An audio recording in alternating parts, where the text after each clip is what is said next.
So, as a business owner, you've probably thought about investing in technology in your business or some form of automation to make your processes easier, but you're not sure which automation tools to be thinking about, how much you should spare, and if you should, at what point in your business you should be doing that.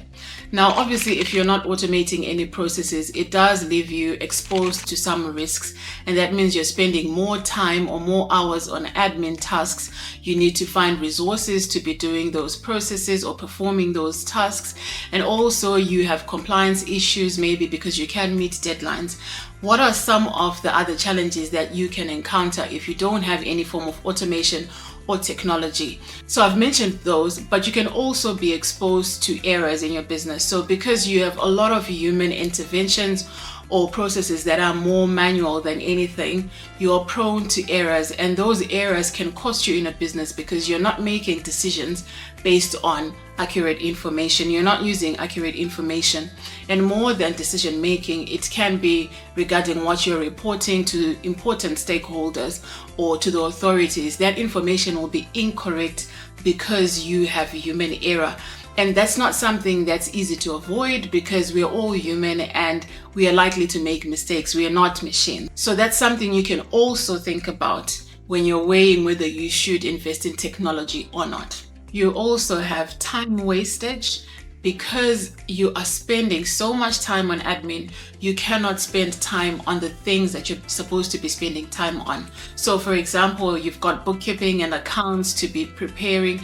Now you can focus on marketing strategies, you can focus on growing your business. And that in some way is time wastage because your business is stagnant and it's not moving forward, at least not in the direction that you want it to move. You also miss out on some opportunities to save or opportunities to optimize for tax purposes because you are using manual processes and you're so much in the detail, you can see some of these opportunities. Unlike someone who has a higher view of things, can be able to spot some gaps that are easy to close and can be an advantage to the business. So what are some of the key areas that you can think about investing in as a business? First of all, I'd look at the accounting software. I'd probably have a cloud-based accounting software because what it enables you to do is to be able to see transactions in real time. And so you can make decisions based on the latest information. So for example, you want to see if you have enough cash to spend for a specific project. You can make that decision because your bank feed is up to date. It's all automated. You don't have to wait until, let's say, reconciliations are done or month-end bookkeeping is done. And so things are happening in real time. You have real-time access to your information. You also have facilities to store some of your receipts or your invoices. And so you have an easier audit trail that you can manage and you can access at any point in time. You can go back in time and see what a particular transaction related to, or for those that are scaling, if it's an audit, there is enough support to be able to show for some of the things that you're reporting in your business. And so it's a good way to store information and store records that cannot be lost by a fire or by theft, for example. You can also easily put together your information, whether it's for your accounts or for your tax filings, because all your information is not in manual files next to, your office. You can also easily put together information, let's say accounts that you need to prepare or tax filings that you need to do, because all your files are not in manual folders. They're actually stored in a cloud some way. So you can put together and gather all the information that you need and be able to file it at any point when you're ready. Another key area I'd think about, especially as a property business maybe,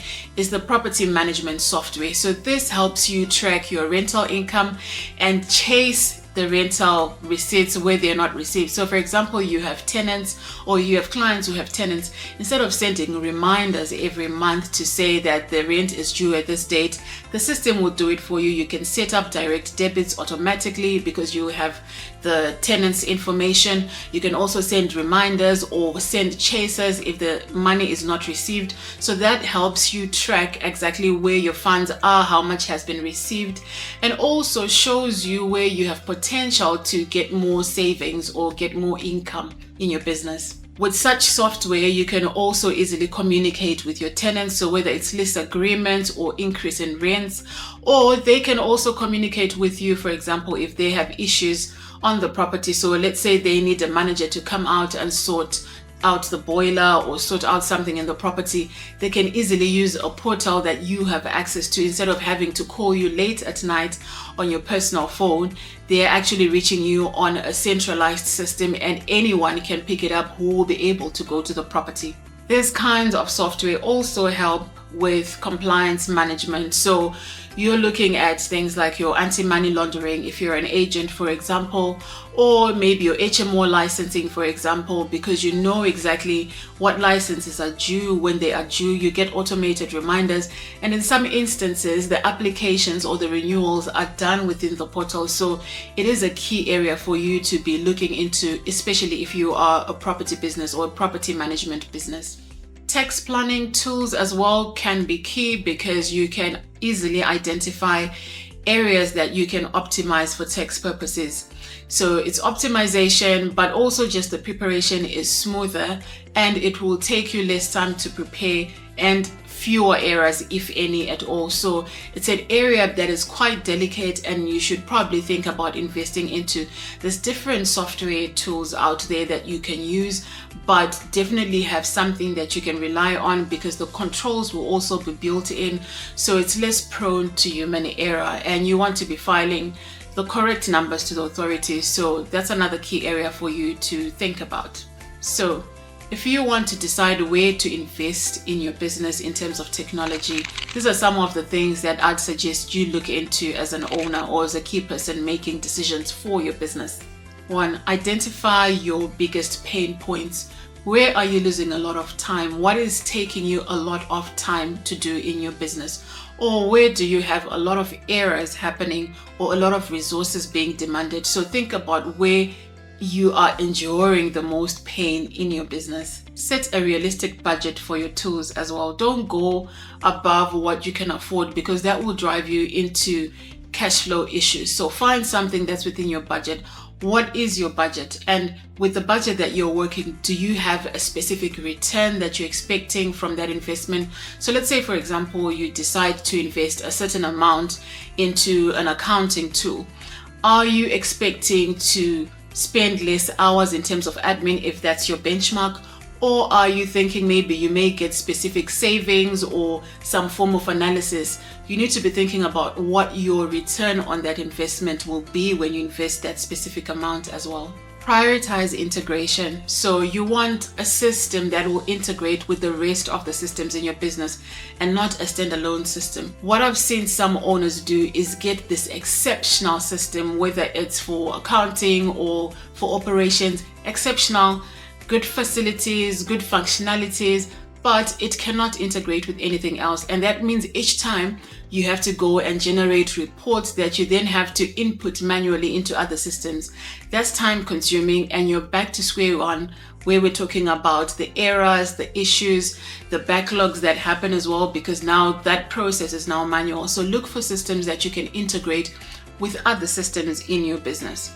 Plan for the training and the time it takes to do that in your business. So just because you have automation tools or you have technology doesn't mean everyone will know how to use those tools. You need to think about the time it's going to take to train your staff to use those tools, and also to learn. So training is one thing, but they need to learn on the job and in practicality to see how it will deliver results for you. So you need to set aside the time and the resources for that kind of training as well. How much downtime are you willing to set aside for that training, and how much in terms of resources as well are you willing to set aside? You can also partner with experts or with solution providers. So what I mean by that is, when you get that particular system, you can get support. Try and get tools that have a support team behind it so that they can show you, let's say, how to input information, how to migrate data from your old system into the new system. You don't want something that you don't have access to support, for example, and you want to be able to work with experts. Or at least if you can get support, maybe do you have access to experts who know how to use the tools? Another good example actually is businesses that are using marketing tools like ClickFunnels. It may not be easy, or they may not be easy to put together in the business. Can you find people who understand ClickFunnels better and can help you put them together for your marketing strategies?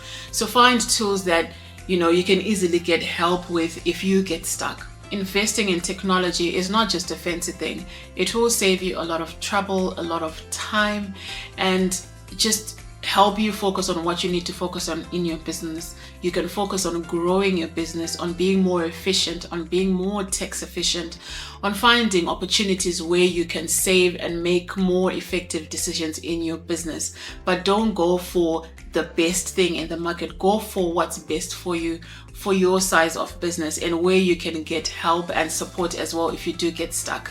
So I hope that was helpful if you're trying to make a decision around automations and budgeting for your technology. If you have comments or want to share experience, also feel free to share.